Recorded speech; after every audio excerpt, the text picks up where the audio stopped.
João 20, 14 a 18. O tema que eu quero trabalhar hoje é Eu vi o Senhor. Deixa eu explicar o contexto desse texto antes de eu ler o que está acontecendo aqui. Jesus tinha morrido há 3 dias. Esse é o terceiro dia. A gente vai falar sobre o momento da ressurreição de Jesus, mas sobre a visão de Maria Madalena. Jesus tinha morrido e passou a sexta-feira e o sábado foi a grande pergunta, ele morreu, as nossas expectativas foram frustradas, mas no domingo ele ressuscitou e a gente vai ver como que Jesus apareceu para Maria Madalena e como foi esse processo de discernir o Cristo ressurreto. Discernir o Cristo ressurreto. Existe um discernimento de uma dimensão de discernimento de Cristo que só é possível a partir dessa perspectiva da ressurreição, e existe algo na ressurreição que fez com que Maria olhasse para Jesus como um carpinteiro apenas, e não como a ressurreição que estava ali, mas que mudou essa chave e mostrou: ali quem está diante de mim é o Cristo ressurreto. Agora que a gente entendeu isso, nós vamos dar uma olhada, nós vamos ler. Antes da gente começar o texto, Maria tinha ido ao túmulo para pegar o corpo de Jesus para cuidar, e quando chega lá, viu que o corpo não estava lá. Aí o que ela faz? Ela volta e fala para os discípulos. Pedro e João vão em direção ao túmulo de Jesus e testificam: não está lá. E eles saem, vão embora, e Maria fica na porta do túmulo. E é esse diálogo de encontro de Maria com o túmulo de Jesus e o próprio Jesus que se aparece para ela que eu quero destacar. O texto fala assim, no versículo 14. Nisso ela se voltou e viu Maria chorando. Nisso, e depois acontece isso. Nisso ela se voltou e viu Jesus ali, em pé, mas não reconheceu. E disse ele, Jesus: mulher, por que está chorando? Quem você está procurando? E pensando que fosse o jardineiro, ela disse: se o Senhor o levou embora, diga-me onde o colocou, e eu o levarei. E Jesus lhe disse: Maria. Então, voltando-se para ele, Maria exclamou em aramaico: Rabone, que significa mestre.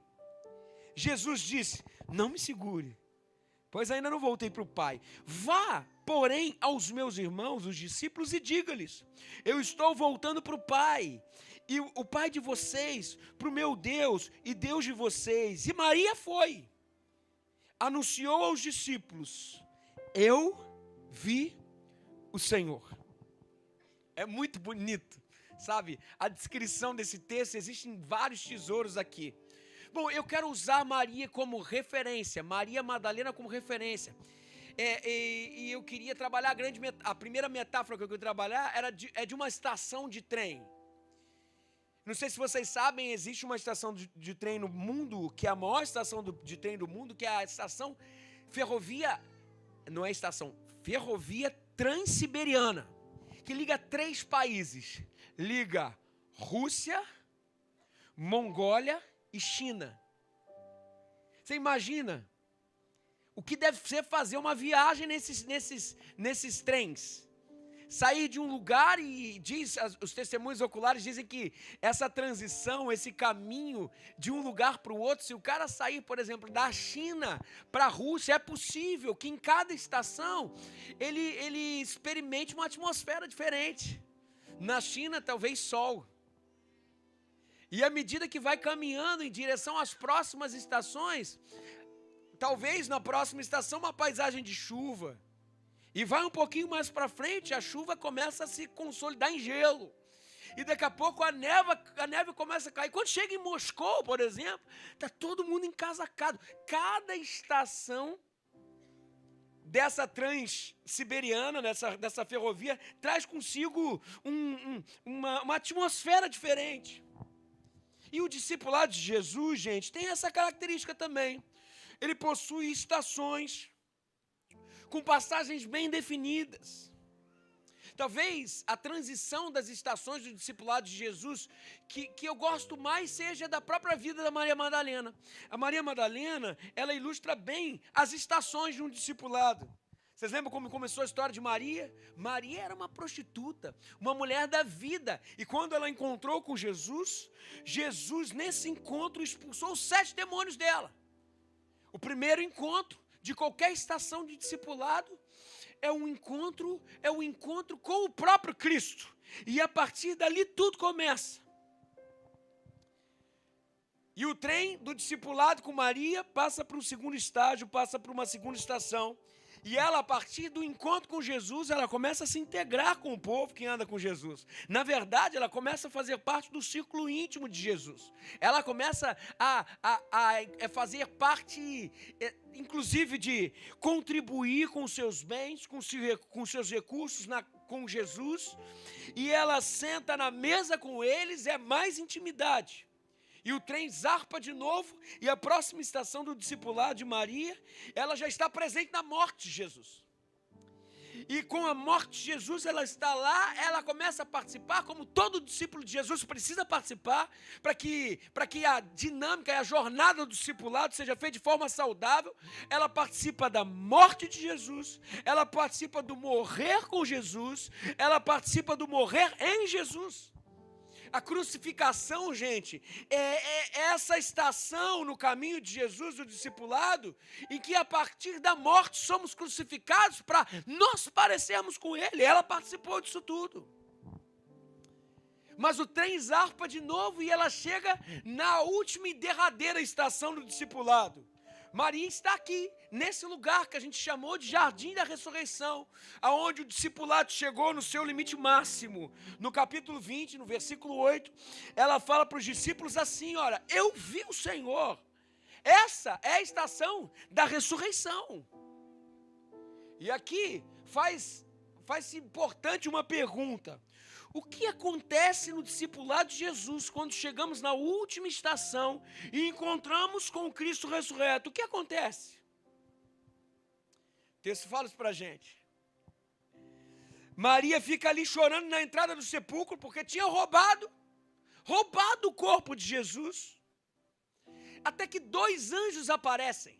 Os 2 anjos aparecem lá no túmulo e chegam para Maria e percebam. Ela não percebe que da estação do frio já começa o verão. Ela não percebe ainda. Apesar de seres celestiais, dos próprios anjos de Deus estarem ali, ela ainda continua chorando e os anjos perguntam para ela, por que você está chorando? Mas engraçado que a estação da ressurreição ainda não tinha tomado conta dela. Existe um momento, apesar do Cristo ressurreto estar lá, apesar disso, ela ainda estava na estação do frio. Por que você está chorando?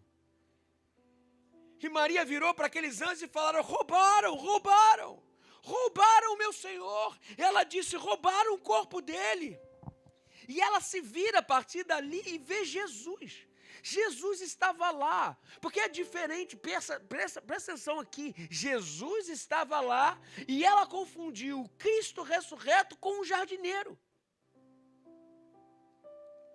E isso nos ensina algo muito importante, que apesar de caminharmos com Jesus, andarmos com Jesus muitas vezes, temos o próprio Cristo como um agente da nossa árvore genealógica, escutarmos sobre Ele, isso tudo faz parte. Tem que haver uma cisão entre a morte com Ele e o discernimento de quem Ele é como Cristo ressurreto, e isso não se faz num encontro com Ele apenas, existe algo nesse encontro, existe algo. O que acontece entre um jardineiro qualquer e o Rabone, o mestre que está ali? É isso, é nesse momento. Aqui existe uma quebra, gente. Aqui existe uma quebra. Maria está chorando e Jesus pergunta, mulher, por que você está chorando? Ela já tinha visto o anjo, já existia algo espiritual ali, ela não conseguia discernir. Ela ficou na estação do inverno. Da morte. Mulher, por que você está chorando? Disse Jesus, mas que ela via como carpinteiro. E ela chorando, olhou para Jesus e falaram, levaram o corpo dele. Levaram. E eu imagino essa história de que, porque diz que ela virou quando Jesus falou o nome dela, ela estava de costas, o cara estava aqui, ó. E Jesus estava ali, e ela falou, levaram o corpo dele. Mas de repente algo acontece. O carpinteiro vira mestre, o morto vira ressuscitado na vida de Maria. Foi quando Jesus falou o quê? O seu nome. Maria, ela se virou e falou: mestre.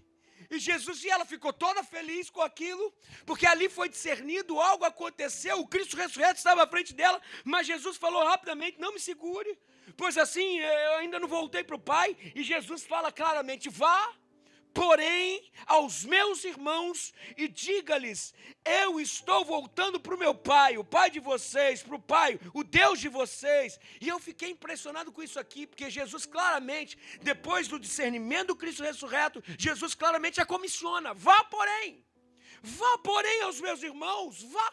Olha que extraordinário isso, gente. Maria Madalena é a apóstola dos apóstolos, é a primeira testemunha.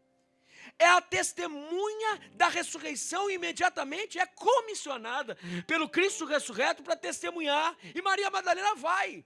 E ela começa a falar para os discípulos. Imagina ela entrando, os discípulos acuados, com medo de serem perseguidos, sob a perspectiva da estação da morte. E a Maria abre a porta e fala assim: olha a pregação dessa mulher: eu vi o Senhor.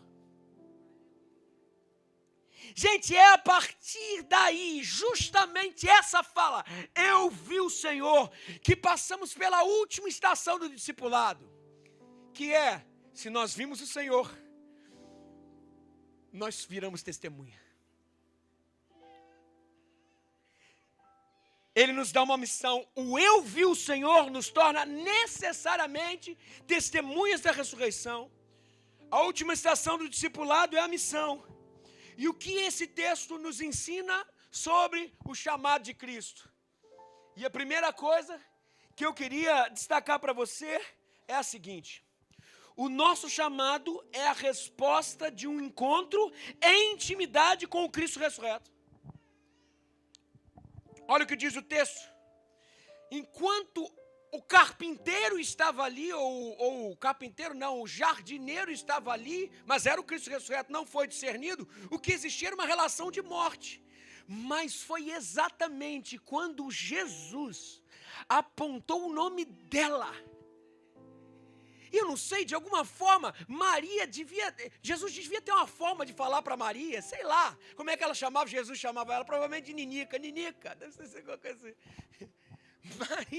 Maria, aquela intimidade fez com que a morte se transformasse em vida, o jardineiro se transformasse no Cristo ressurreto, o jardineiro se transformasse no mestre.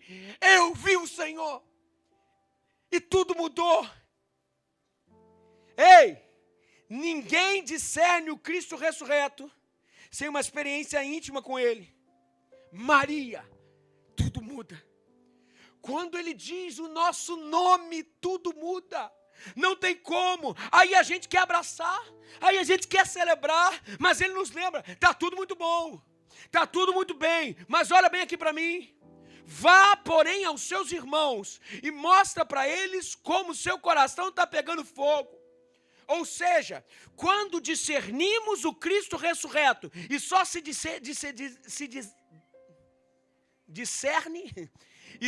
discerne pela intimidade, não pelo conhecimento que se teve, não pelo quanto andou, mas quando se fala o nome, Ele conhece o meu e o seu nome. Só se discerne pela intimidade. Necessariamente, depois do discernimento, nos tornamos testemunhas.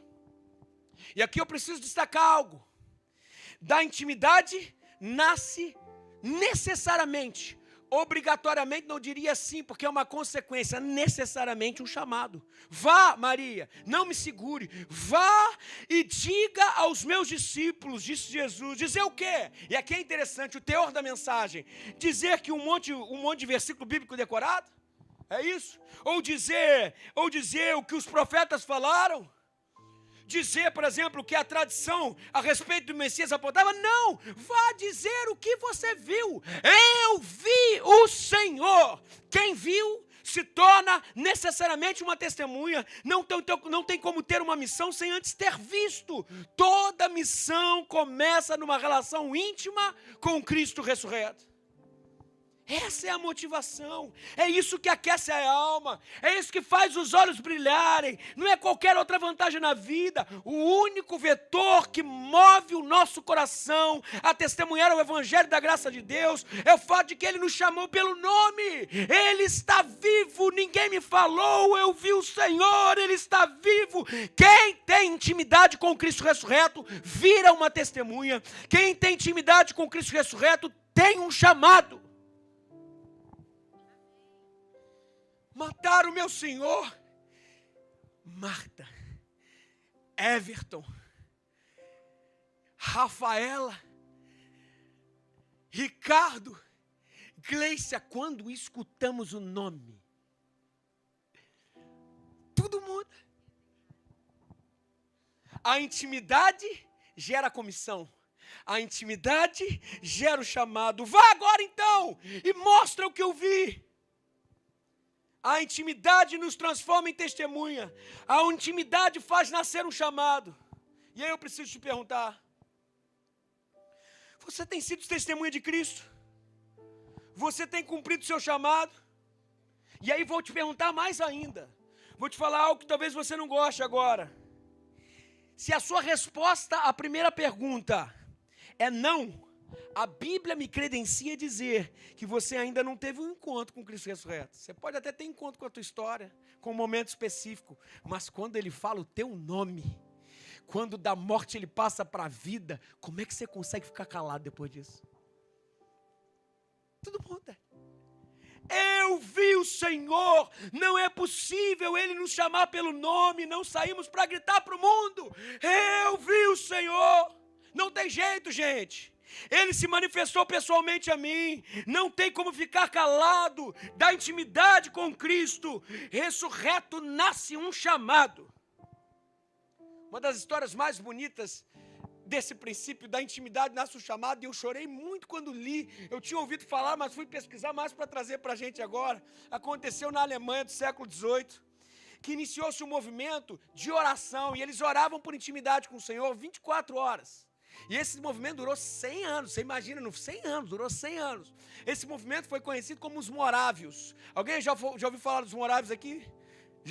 Pouca gente ouviu. Os morávios eram pessoas do interior da Alemanha, eram carvoeiros, basicamente, eram pessoas comuns, pessoas extremamente comuns, não tinham muita condição financeira. Eles começaram a orar, e eles começaram a receber do Senhor, sabe aquele negócio assim, levar o meu Senhor, e Jesus começou a chamar cada um por nome, assim, ó, fulano, e não tem como, a partir dali o coração pega fogo. Eles começaram a vivenciar e ver milagres, ver curas, ver libertação da parte de Deus, mas não tem jeito, como a gente aprendeu hoje, é na intimidade que nasce um chamado.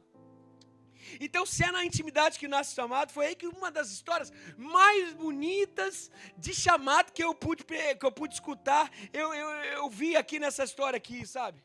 Dois jovens moravianos. Os dois tinham 20 anos. Ouviram dizer de uma ilha no leste da Índia, onde 3.000 africanos eram escravizados pelo seu dono, o dono daquela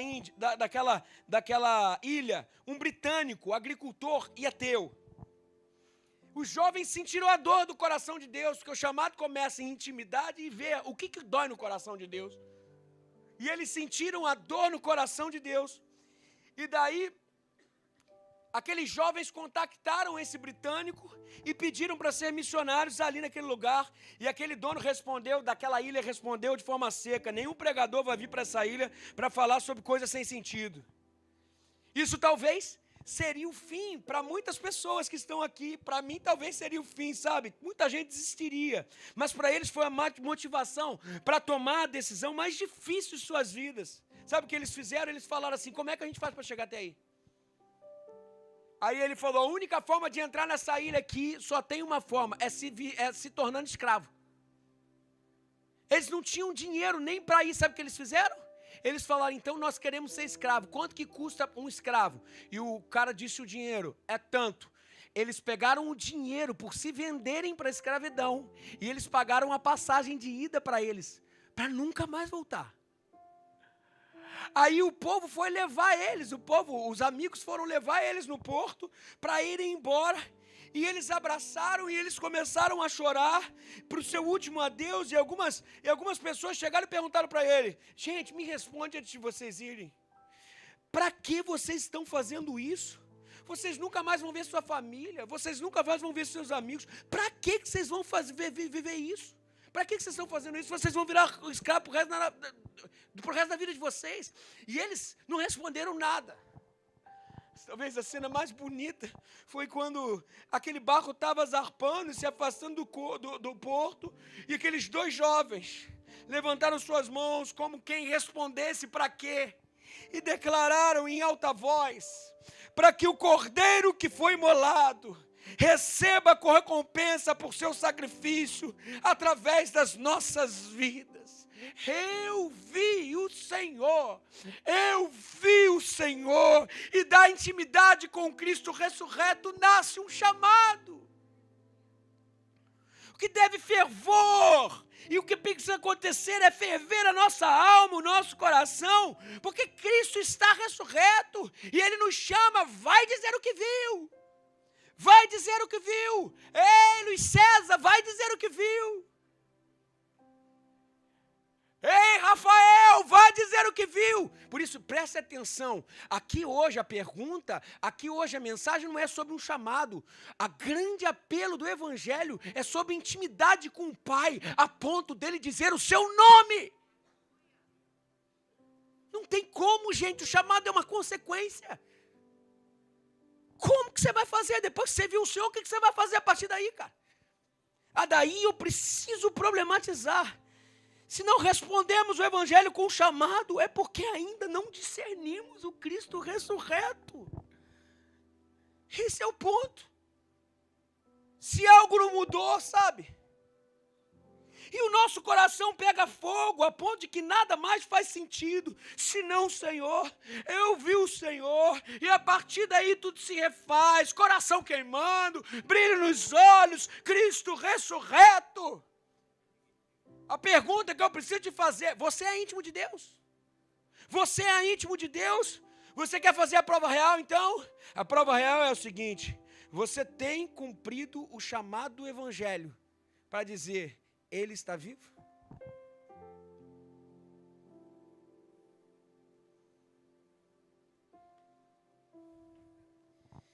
Em segundo lugar, por que da intimidade nasce um chamado? Você deve perguntar. E aqui eu trago o ponto 2. Porque quando experimentamos o Cristo ressurreto, o resto perde o sabor. Eu preciso que você olhe para mim aqui. Pensa comigo. Eu não estou falando de qualquer mulher. Eu estou falando de uma mulher que era endemoniada, gente. Uma mulher que prostituiu o seu corpo. Uma mulher que não tinha perspectiva nenhuma de vida. E de repente aquele Jesus aparece para ela.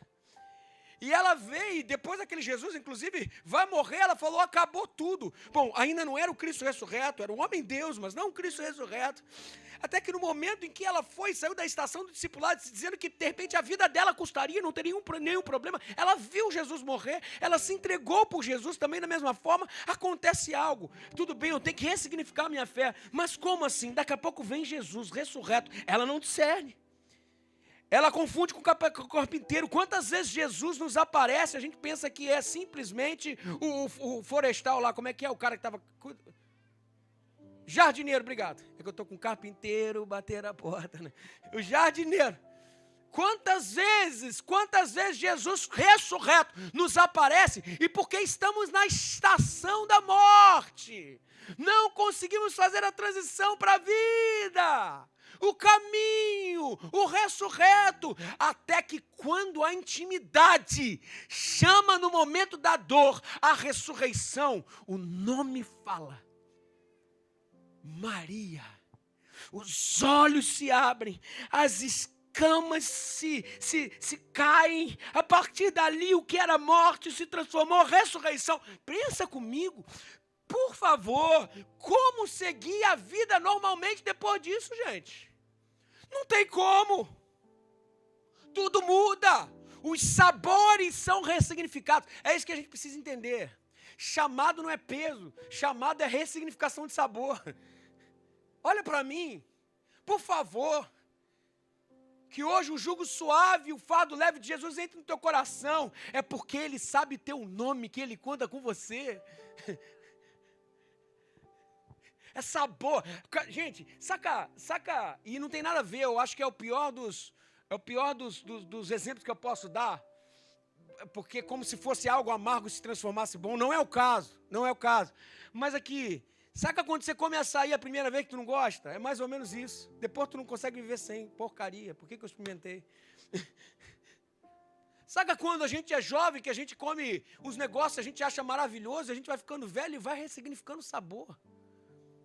É basicamente isso. Veja, o exemplo não é o melhor do mundo, é como se fosse algo ruim e se torna bom. Não, mas você vai descobrindo o tesouro, sabe? É aquele negócio, eu encontrei meu tesouro, eu encontrei o meu mais precioso, sabe? É mais ou menos aí, sabe? Eu não tenho mais a minha vida por preciosa, com tanto que cumpre a carreira. Daí ele fala assim naquela música: nas escamas caíram ao chão, como é que é o refrão disso aí? Posso te ver, eu posso. Uma vez que eu coloquei os meus olhos em ti, nada mais me satisfaz. É isso. É essa ressignificação, sabe? É isso que vai mudando. As prioridades mudam, os sabores mudam. E tem uma parte, eu ia trazer essa música, a gente tem pouco tempo hoje, a gente vai ter que acabar mais cedo, porque tem que desmontar esse negócio aqui. A ponte dessa música fala assim: eu estou aprendendo a estar cada dia mais satisfeito em ti. E cada dia que eu me aproximo mais, tudo perde o seu valor. Eu acho isso de uma... E, cara, é a verdadeira, é a grande verdade que nós temos. Como seguir a vida normalmente depois que o Cristo ressurreto falou o seu nome, cara? Me diz isso. Isso aconteceu com Paulo e com todo mundo. Paulo era fariseu. Paulo era doutor da lei, era um cara bem quisto na sociedade que ele estava inserido, e um dia, no caminho de Damasco, ele cai do cavalo, e a primeira coisa que ele escuta de Jesus é o quê? Paulo, era Saulo, né? Saulo, por que me persegues? Todo mundo pergunta assim, o por que me persegue protagonizar? Eu quero começar com a primeira palavra. Ele escutou do Cristo ressurreto o nome dele, Saulo. Como é que o cara vai ser depois disso? O apóstolo Paulo, a gente sabe. Ali tudo mudou, eu vi o Senhor. E como permanecer depois disso? Ele fala sobre essa ressignificação de sabores. Filipenses capítulo 3, versículo 4 diz o seguinte: se alguém pensa, e ele está falando, a tese dele é: o sabor é Cristo. O meu tema é Cristo. Eu tenho um tema, um samba de uma nota só. Eu vi o Senhor. Eu vi o Senhor, alguma coisa mudou. Olha o que ele fala aqui, ó. Se alguém pensa que tem razões para confiar na carne, ou ainda mais, circuncidado no 8º dia da vida, pertencente ao povo de Israel, pensa nos sabores, na projeção social, é isso que ele está falando aqui, esse é o princípio. Eu sou da tribo de Benjamim, hebreu dos hebreus, quanto à lei eu sou extremamente correto, fariseu. Quanto ao zelo, eu inclusive por acreditar tanto no que estava fazendo, eu fui perseguidor da igreja. Quanto à justiça que há na lei, eu sou irrepreensível. Aí ele muda, olha a ressignificação. Contudo, o que para mim era lucro, passei a considerar como perda.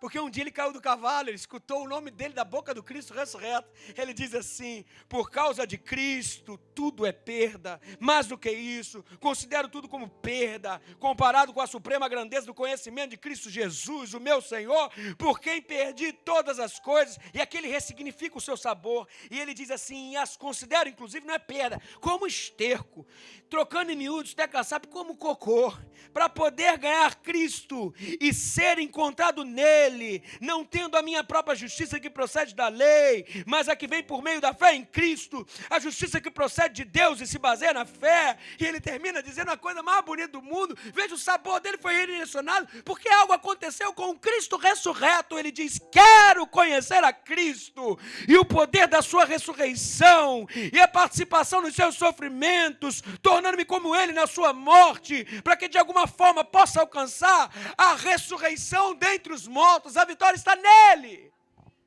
Muito sabor, pô. Muito sabor, gente. Presta atenção, chamado não é renúncia. Vocês vão perceber daqui a pouco. Chamado é intimidade. Chamado é intimidade. A partir daí eu ressignifico o sabor. Ressignifico o sabor. Qual foi o resultado desse grande testemunho do apóstolo Paulo? Vou contar um pouquinho sobre o final da vida dele. Paulo estava em Éfeso, fez um trabalho 3 anos na igreja de Éfeso. Trabalho primoroso. Muita gente se aceitou Jesus, estava mudando, inclusive, a economia da cidade, o tipo de adoração na cidade. Os deuses estavam sendo jogados fora, queimados e tal. E Paulo estava lá, em Éfeso. E ele passou por Macedônia, recebeu ofertas dos irmãos da Macedônia muito pobres, e estava passando em Éfeso também, para pegar as ofertas para levar para os irmãos pobres de Jerusalém. E ele passava por lá, e ele reuniu a igreja de Éfeso depois desses 3 anos, e disse que estava indo embora, e que o Senhor tinha falado para ele que ele estava indo embora para nunca mais voltar, era a última vez, tipo os morávios, que a gente acabou de falar. Ele reuniu os irmãos e falou assim: eu estou indo para uma missão suicida. Eu nunca mais vou voltar. Daí sabe o que os irmãos fizeram? Eles choraram, a igreja se juntou, e a igreja falou assim: por que você vai? Você vai morrer, Paulo. Fica aqui, fica mais com a gente. E ele termina dizendo assim: olha o meu sabor, vocês não estão entendendo, gente. Atos 20, 24, ele diz assim: eu não tenho nada por precioso, nada, contanto que cumpra com alegria a minha carreira e o ministério que eu recebi do Senhor Jesus para dar testemunho do evangelho da graça de Deus. Eu vi o Senhor. A partir daí, tudo perde sabor, gente. Na verdade, não é que tudo perde sabor. As prioridades do que eu gosto de sabor mudam. Eu vi o Senhor. Os papos mudam. As aspirações são outras. Não muda com você, não. Eu e Priscila, a gente tem que ficar se cuidando para falar sobre coisas seculares. Não é só sobre igreja, não. Sobre as coisas de Deus, sabe? Que sobre igreja a gente tenta não falar. Mas a gente em casa fica falando: olha o que Deus fez aqui, não sei o quê. Vamos falar sobre outra coisa. Não tem problema de falar. Só estou dando um exemplo disso aqui. É porque vai perdendo o sabor, sabe? À medida que eu me aproximo mais, tudo perde o seu valor, sabe? Uma vez que eu coloquei os meus olhos em ti, nada mais me satisfaz. Não é você que possui a missão, é a missão que te possui. E nós não temos um chamado, é o chamado que nos tem. E cabe a nós nos deixar possuir, cabe a nós respondermos o Cristo ressurreto que nos chamou pelo nome. E diante disso, todo o resto se torna periférico, tudo perde o sabor. Deus colocou dentro de nós um anseio pela eternidade. Então, tudo que não comunica com a eternidade em si, perde o sabor. É verdade isso, gente. É isso que diz, inclusive, o autor de Eclesiastes, Salomão, falou assim: olha só, cuidado, no dia da sua mocidade, lembra dele. Porque quando você começar a ficar velho, quando você chegar lá e alcançar as coisas, você vai falar assim: era só isso. Você não chegou já nisso, não? Eu estou doido para conseguir, não sei o quê, não sei o quê. Talvez a pior coisa que tem, alguém que não descobriu o sabor no eterno, é alcançar o que você tem pedido. Porque depois você vai perder teu propósito. Só você tem propósito eterno com aspirações eternas. Vocês estão entendendo isso? Tudo perde sabor, gente. Eu não sei se você gosta das coisas que você está comendo. Eu não digo comer de comida, não. Comer de tudo. Se de alguma forma isso te satisfaz, o que vem depois disso é frustração. Por isso que esse encontro fundante do Everton, Maria, Guilherme, isso muda o resto todo. Muda o resto todo. Há um mês atrás, mais ou menos, eu e Priscila, nós fomos numa viagem missionária, porque nós somos chamados por uma instituição para ver se nós podemos potencializar, nós como igreja, tá? O pastoreio do projeto missionário, da expansão do reino de Deus, lá nos ribeirinhos. Eu não sei se você sabe, mas Manaus, nos ribeirinhos do Amazonas, o rio Amazonas, ele tem em si 100 etnias, ou seja, 100 línguas diferentes. É o outro Brasil, gente. E dentre esses 100 línguas diferentes, só 50 tem o evangelho. Tem alguma parte do texto bíblico, eles contaram uma história e me mostraram um vídeo, a coisa mais linda do mundo. Sabe, um dos missionários que eu falou: olha como chegou o evangelho aqui na nossa comunidade, na nossa aldeia de índio. Eles trouxeram a Bíblia que um casal Um casal traduziu a vida deles inteira para aquela etnia. Aí eles distribuíram a Bíblia e daqui a pouco vem mostrando o casal. Os dois velhinhos assim terminando a vida, sabe? Chegaram lá, a comunidade abraçou o casal e falou assim: muito obrigado por ter me apresentado Jesus. Você não sabe do que é isso? É gente que falou assim: nada tem minha vida por preciosa, contanto que cumpra a carreira que me foi estabelecida. E o Senhor falou assim: qual é a necessidade? Eles falaram assim: qual é a necessidade daquele povo? Eu quero fazer parte, eu quero ser resposta. Eu vi isso tudo lá, gente. Um troço assim, não dava para parar de chorar. Não dava para parar de chorar. E a gente chegava no avião, a gente ou de avião e de barco. E chegava no meio do nada. No meio do nada tinha uma comunidade assim. Um grupo de índios, uma comunidade e gente lá. Daqui a pouco eu vou contar sobre uma dessas experiências. Você pensa nesses fundão, nesses matão, onde não tem jeito, não tem nada, não tem civilização. E daí tem gente que está sendo chamado para lá. Sabe, a gente entrou nesses projetos de preparação, no meio da selva, tinha uma ilha, e a gente entrou, e era o radical da Junta de Missões Brasileira. Tinham na faixa de 20 missionários que receberam a gente, era a gente que estava sendo preparado ali para ser enviado para alguma daquelas comunidades que o evangelho não tinha sido aceito, não tinha sido recebido, não tinha evangelho. Sabe como é que eles fazem para achar, gente? Eu preciso depois conversar isso com vocês, é um negócio absurdo. Para achar uma comunidade nova que não conhece o evangelho, eles deixam presentes na mata, com GPS. Eles pegam o presente, depois eles descobrem uma nova comunidade e vão evangelizar. Muitos morrem por isso.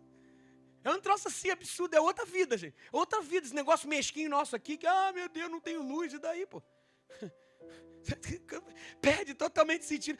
Mas o povo vai embora, meu irmão. Tem que ser muito Nutella para ir embora do que você está fazendo, não é? Cara, é um troço assim. Lá eu tomei tanto de Deus na cara que eu não aguentava mais chorar. Essa é a verdade. Não aguentava mais chorar. Aí eu cheguei nesse lugar onde eles preparavam os missionários. Tinham 20 jovens. Gente, 90% dos jovens que estavam lá, só 2. Então é mais do que 90%. Eram tudo jovens até 22 anos. Então podia ser, tudo bem que eu não sou tão velho assim, mas quase meu filho, assim, quase meu filho. E tudo jovenzinho, e eles falaram assim: eu quero fazer uma apresentação para vocês. Eles falaram para a gente. Aí eles começaram, antes de fazer a apresentação individualmente, cada um deles, eles botaram a musiquinha e eles começaram a cantar. Abra, Senhor, os meus olhos. Você imagina na floresta amazônica assim, os garotinhos de 20 anos. Olhos do meu coração, quero te ver, Senhor. Meu irmão, e ali eu vi, é da intimidade que nasce o chamado, vocês percebem isso? Tinha uma menina lá que era índia, estava sendo preparada, Índia. E eu conversando com ela, depois ela falou assim: é que um dia um missionário foi para minha tribo e me apresentou Jesus. E mudou a história, minha história e a história de muitos lá.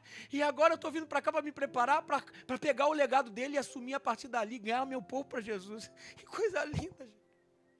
Tudo começa com um lugar de intimidade com o Senhor. Ele nos chamou pelo nome. O Cristo ressurreto nos chamou pelo nome, nós respondemos com: eu vou dizer para todos, Cristo é o Senhor, eu vi o Senhor, em nada tenho a minha vida por preciosa, contanto que cumpra a carreira que me foi estabelecida desde a fundação do mundo. Diante do Cristo ressurreto, toda ação que não comunica isso se torna periférica nas nossas vidas, sabe? Nós temos uma música, uma nota: eu vi o Senhor, o resto a partir daí não vale a pena cantar, gente. O sabor é Ele, o meu tema é Ele.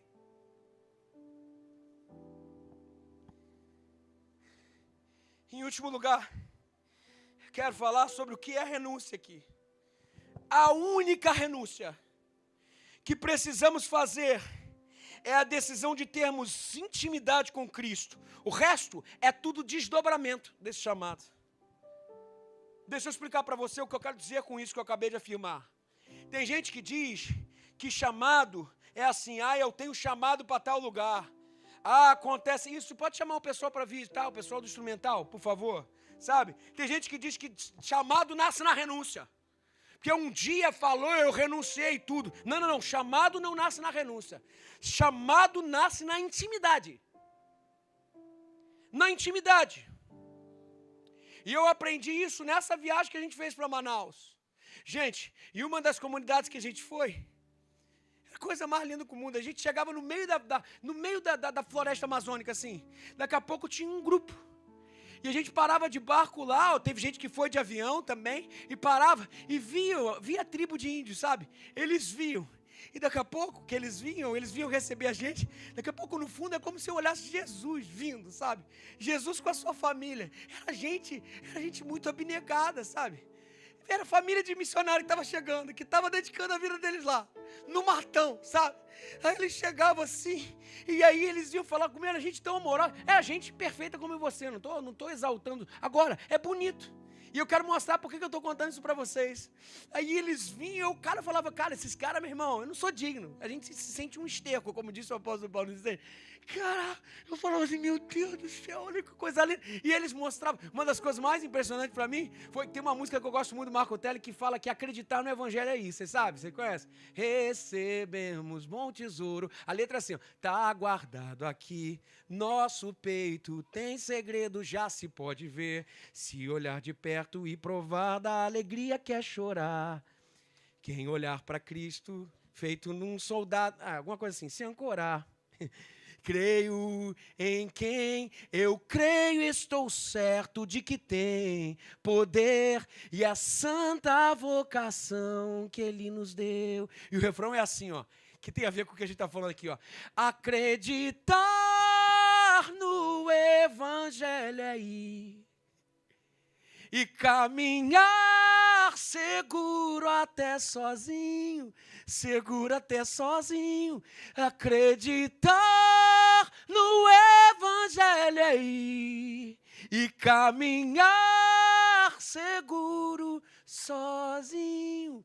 E eu via aquele povo vindo sozinho, essa era a trilha sonora da minha cabeça, sabe? Acreditar no evangelho aí, acreditar no evangelho aí, acreditar no evangelho aí. Aí eles me botaram um videozinho para eu ver lá. Eles pegaram os índiozinhos que eles estão colgando para Jesus e botaram tudo do Rio Amazônia. E o trilha sonora, qual era? No fundo, eles batizando o índio e ia cantando a trilha sonora que eles colocaram. Acreditar no evangelho aí. Meu irmão, eu só chorava, meu irmão. Eu só chorava. Daí eu com aquela coisa utópica, passional, a paixão, né? Eu falei assim, cara, deve ter sido muito diferente o chamado desses caras. E eu perguntei para um deles. Eu perguntei assim, vem cá, me conta. Como é que foi o seu chamado para estar aqui? E o que eu esperava? Eu esperava, meu irmão, que Miguel, Gabriel, Deus Pai, Deus Filho, Deus Espírito Santo descesse, um anjo beiçudo purpurinado, falasse, eis que te digo, meu servo. Era isso que eu acreditava. Cara, o que ele falou mudou, por isso que eu fiz essa mensagem aqui que eu estou falando para vocês. O que ele falou mudou totalmente a percepção sobre o que é um chamado para missão. O que ele falou para mim foi o seguinte, no meio daquele rio Amazonas, sem ninguém para nenhum lugar, ele falou assim para mim, botou a mão no meu ombro e falou assim, sabe como é que foi? Eu fui conhecendo Deus e tendo intimidade com Ele. E a partir daí, eu quis contar para todo mundo.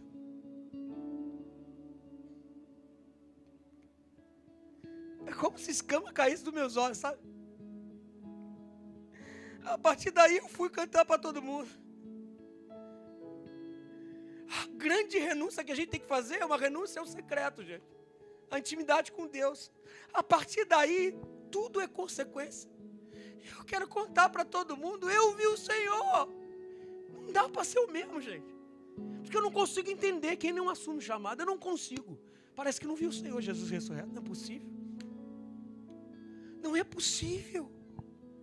Quando você se envolve, você faz o que tem que ser feito. Por quê? Porque não fazê-lo, quando a gente não faz o que tem que ser feito, a gente olha ao nosso redor, vê as carências. Porque não fazê-lo é mutilar a sua experiência fundante. Eu vi o Senhor. Eu vi o Senhor e a partir daí, a pergunta é, quais são as carências à minha volta que as pessoas têm, porque ainda não viram o Senhor? E a gente responde dizendo assim, eu quero ser resposta para esse povo. Eu quero ser resposta. E esse princípio que eu quero falar agora, eu queria que você anotasse no seu coração. Presta atenção nisso que eu vou falar. Chamado é filho da intimidade e neto da consciência e não do coração. Vou repetir. Chamado é filho da intimidade porque nasce ali. Ele falou o nosso nome e é neto da consciência, porque eu olhei ao meu redor e vi as carências de gente que não sabe que Jesus ressuscitou. E eu vou lá e falo, eu vi o Senhor. E não é filho do coração, do anjo descendo falando, eis que te digo meu servo. Ele já disse, pô. Não precisa sentir arrepio. Eu vi o Senhor. A partir daí eu viro testemunha. Quem vê é automaticamente testemunha. Quem vê o Cristo ressurreto diz sim, eu quero fazer parte do que Deus está fazendo, porque Ele ressuscitou. Vou dar um exemplo disso. Essa semana me mandaram, eu já sabia do que estava acontecendo, me mandaram os vídeos disso que eu vou falar. Isso para mim, eu aqueci meu coração, eu nem falei com eles ainda. Mas há um tempo, um jovem da nossa igreja, o Lucas, foi impactado pelo evangelho aqui, foi batizado aqui, e ele falou, eu vi o Senhor. Ele falou, eu vi o Senhor. E o que vai acontecer a partir daí? O Lucas, ele imagina um menino Pedrão assim, um Pedro assim, impetuoso. Ele foi para fora, tentou se preparar, daí ele se preparou, voltou para cá, e ele fez a pergunta, eu vi o Senhor, Ele ressuscitou, e quem não conhece? Ele começou a andar pelas comunidades aqui na Ilha do Governador, e começou a perceber que tem gente excluída, que não conhece Jesus. A comunidade dos moradores de rua.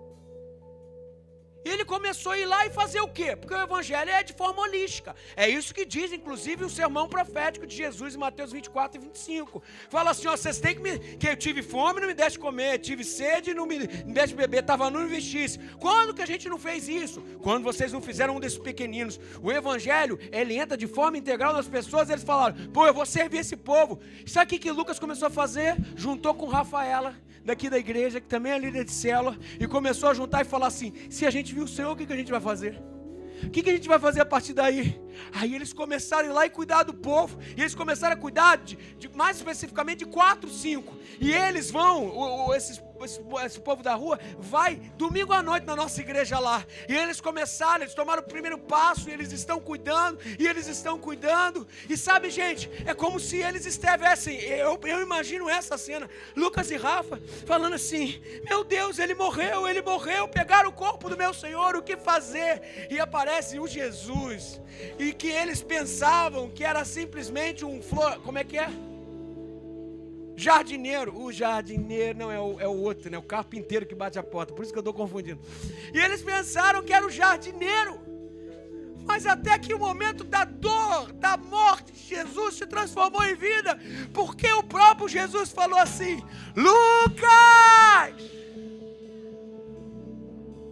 Rafa, meu Deus, eu vi o Senhor, Ele ressuscitou, e o que eu vou fazer? Eu vou falar para todo mundo. Resultado, começaram a mobilizar um povo da igreja. Sexta-feira agora, sabe o que aconteceu? Já são na faixa de 8 líderes. Sexta-feira, e a gente está com uma estratégia de pegar cada um que a gente está conectando em discipulado, o pessoal de comunidade de rua, e começar a discipular, fazer com que eles sejam os anfitriões das próximas células. Como assim? Tem um povo de morador de rua aqui, eles foram essa sexta-feira lá, sabe o que eles fizeram? Eles começaram a primeira célula da nossa igreja dentro dos moradores de rua. Eles abraçando, orando, chorando com o povo, e a gente está preparando liderança. Sabe qual é o meu sonho? Meu sonho é que gente que viu o Senhor fale assim, ó, eu vou pegar cada um desse, e onde tiver uma comunidade de morador de rua na Ilha do Governador, eu vou mostrar que eu vi o Senhor, e ter uma célula em cada lugar, gente. Eu vi o Senhor. Só não é testemunha quem não viu. O sentimento do coração como balizador do chamado é um estágio infantil de qualquer ID. A lógica é essa: eu vi, logo eu vou. Eu vi, logo eu vou. Eu vi, logo eu vou. E essa é a nossa recompensa e o nosso chamado. Esse é o nosso alfa e o nosso ômega. Ei, presta atenção aqui. Aqueles que trabalham para Deus, basta a recompensa de havê-lo conhecido.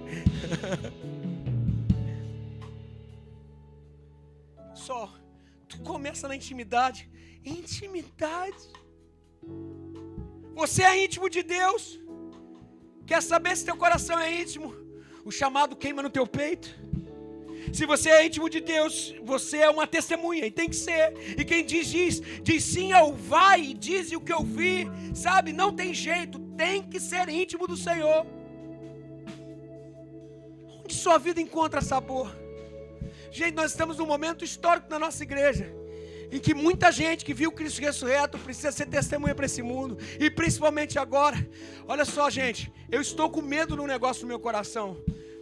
O negócio da Light me aflige, sim, me aflige. Eu tenho orado e eu sei que o Senhor vai dar jeito, mas o meu maior medo, sabe qual é? É ser diligente com o meu chamado e não capacitar em enviar vocês, para que como igreja nós possamos ser testemunha. Eu vi o Senhor. Ei Maria, ei André, Ele ressuscitou. Eu quero ser resposta para esse mundo.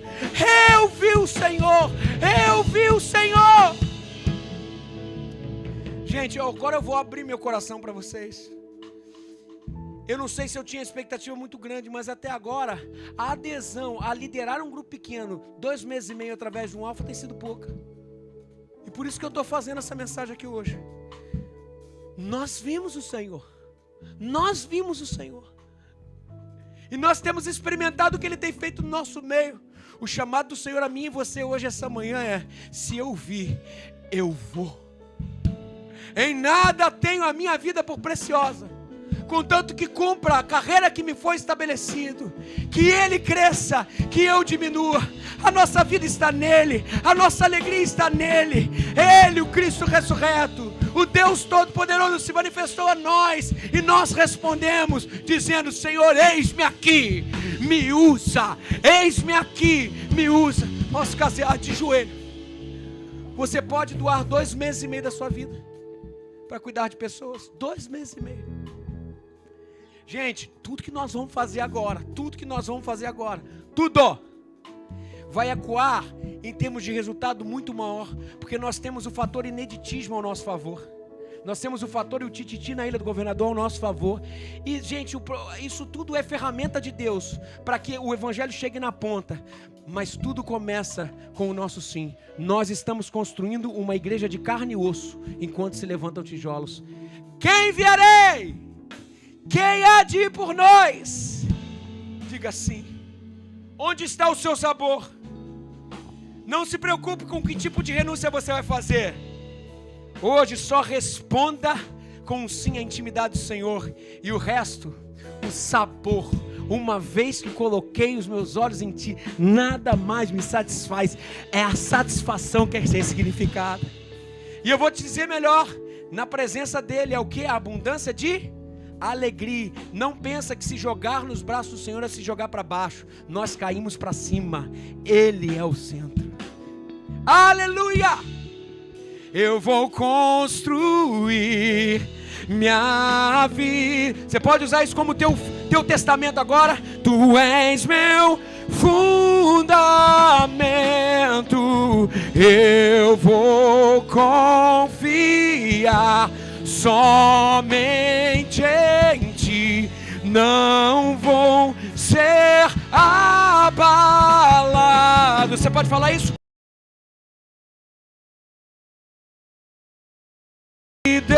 Em Ti, Tu és meu fundamento. Eu vou confiar somente em Ti. Não vou ser. Você pode falar isso mais uma vez? Diga, feche seus olhos, diga. Eu vou construir minha vida em Ti. Tu és meu fundamento. Eu vou confiar somente em Ti. Não vou ser abalado. O primeiro apelo que eu tenho para fazer é o apelo ao ID, é o seu chamado. Se você viu Cristo ressurreto, aí agora é o Senhor. Baseado no contexto histórico que nós temos de Campos Brancos, eu queria saber, você que está aqui, que viu o Senhor, Você quer responder com sim, doando 2 meses e meio da sua vida para cuidar de pessoas? Ou você quer responder com sim para liderar uma célula? Ou você quer responder com sim para dizer: Senhor, eis-me aqui, me usa do jeito que você quer? Se esse é o seu caso, fique de pé no seu lugar. Diga assim: Senhor Jesus, eu sou seu. Senhor Jesus, me usa. Senhor Jesus, me usa. Eis-me aqui, Senhor. Eis-me aqui, me envia. No ano da morte do rei Uzias, eu vi o Senhor, Isaías capítulo 6. A partir do momento que Isaías viu, ele recebeu um chamado de Deus: quem enviarei? Quem há de ir por nós? Isaías falou: eis-me aqui, me envia. Eu vi, então eu vou. Eu vi, eu vou. Eu vi, eu vou. É isso? Se você quer falar isso para o Senhor: eu quero ir, fique de pé no seu lugar agora, dizendo sim para o Senhor. Meu segundo apelo é: se você que está aqui hoje precisa de mais intimidade com o Senhor, preste atenção nisso. Tudo começa a partir de intimidade. E se de alguma forma essa intimidade é terceirizada por uma outra coisa, mas você hoje está se colocando diante de Deus e falando assim: Senhor, eu quero intimidade contigo, Tu és meu fundamento, Tu és meu fundamento, só em Ti eu confio, eu não vou ser abalado, é em Ti que eu não sou abalado. O Senhor é o início, meio e fim, a Ti é a honra, a Ti é a minha vida, o Senhor é o centro de tudo. Se você quer intimidade com o Senhor e quer se colocar assim, fica de pé no seu lugar agora, dizendo: sou aqui, Senhor, eu preciso de intimidade contigo, eu preciso ir mais fundo, eu tenho te negligenciado, eu quero o Senhor, eu quero o Senhor. Isso aí. Eu vou com... Você pode cantar isso? Diga: e minha vida em Ti, Tu és meu fundamento, eu vou confiar somente em Ti, não vou ser... diga: Santo,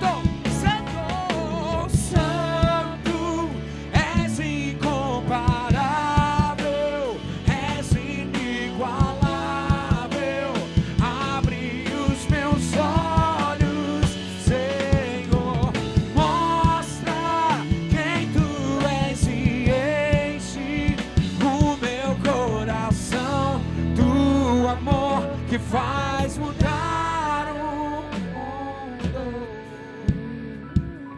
Se você está aqui essa manhã e quer começar uma vida com Jesus, quer dar intimidade que tudo acontece, se você quer começar uma vida nova com Jesus aqui essa manhã, eu te convido nesse momento a fechar os seus olhos. Todos vamos ficar de pé agora? Todos? Eu te convido nesse momento a fechar os teus olhos e você repetir essa oração comigo. Diga no seu coração assim: Senhor Jesus, sou falho. Senhor Jesus, muda a minha vida, muda a minha história, entra no meu coração, Senhor, faz tudo novo, eu sou teu. E assim eu oro no nome de Jesus, amém. Você continua de olhos fechados, de cabeça abaixada. Você orou comigo? Levante sua mão onde você estiver. Você orou comigo? Deus abençoe, Deus abençoe, Deus abençoe, Deus abençoe, Deus abençoe, Deus abençoe, Deus abençoe, Deus abençoe. Mais alguém aqui orou comigo? Levanta bem alto, porque senão eu não consigo ver. Deus abençoe, Deus abençoe. Mais alguém aqui? Deus abençoe, eu estou vendo você. Deus abençoe, eu estou vendo você lá atrás. Deus abençoe, eu estou vendo você. Mais alguém aqui? Mais alguém aqui? Deus abençoe, eu estou vendo você lá atrás. Deus abençoe, eu estou vendo você lá atrás. Deus te abençoe, eu estou vendo você aqui na frente. Mais alguém aqui dizendo sim para Jesus? Mais alguém? Se você está aqui hoje e quer voltar para os caminhos de Jesus, hoje o Senhor te chamou aqui para voltar para os caminhos dele. Levante sua mão onde você estiver, aonde você estiver. Você que está voltando hoje para os caminhos de Jesus. Glória a Deus, glória a Deus. Todos que levantaram as suas mãos, levantem bem alto agora e nós vamos terminar. Levante bem alto, eu só quero orar com você. Amém. Amém, glória a Deus. Isso, glória a Deus. Eu peço por favor que Andressa me ajuda aqui. Você pode levantar bem alto que alguém vai no seu, isso, junto com você para abraçar você. Tem uma moça aqui também, ó. Tem uma moça aqui também, ó. Me ajuda um líder de célula aqui. Isso, Gleicia, por favor. Mais alguém aqui está sem alguém para dar um abraço? Tem uma moça ali. Isso. Todo mundo aqui com um abraço. É isso. Você pode fechar seus olhos nesse momento? Vamos orar. Senhor Jesus, nós entendemos hoje que se ouvir eu vou, e nós somos testemunhas do Teu Evangelho. Nós te pedimos, Senhor, no nome de Jesus, levante, Senhor, gente aqui, Senhor, que tenha paixão não simplesmente por ganhar a vida para Jesus, isso é consequência. A nossa paixão é pelo Senhor. Nós te amamos, nós queremos escutar o seu nome sempre. Nós queremos escutar o nosso nome sendo chamado por Ti. Nos leva, Senhor, a um lugar de intimidade contigo. Nos leva a esse lugar, Senhor, de relacionamento íntimo contigo. Senhor, o Senhor é o centro de tudo. O Senhor é o nosso fundamento. E eu venho te pedir, Senhor, nesse momento tão importante da nossa igreja, nesse momento, Senhor, eu te peço para honra e glória do seu nome, Senhor. Chame pessoas aqui, Senhor, para ser testemunha de quem Tu és. Eu vi o Senhor, Ele ressuscitou. Que o poder da ressurreição aqueça o nosso coração. Que o poder da ressurreição aqueça, Senhor, os nossos abraços. E eu venho te pedir, Senhor, no nome de Jesus, para esse povo que diz sim ao Evangelho, levantando a sua mão, Senhor, que esse povo ganhe raiz no nosso meio, que esse povo te conheça como Senhor e Salvador cada vez mais, que esse povo, Senhor, seja conectado através de uma igreja amorosa. Nos ajuda a ser resposta de Deus para esse povo. Senhor, por favor, nos conduza, Senhor, em vitória, Senhor, porque o poder da sua ressurreição está no nosso meio. E que o Senhor nos abençoe e nos guarde. E que o Senhor faça resplandecer o seu rosto sobre nós, e tenha misericórdia de nós, e que o Senhor sobre nós levante o seu rosto, e nos dê a paz. E assim nós oramos, no nome de Jesus, amém. Você pode aplaudir ao Senhor. Boa semana para vocês, gente. Que Deus abençoe. Vamos cantar. Nós construímos a nossa vida nele. Vamos cantar isso, diga.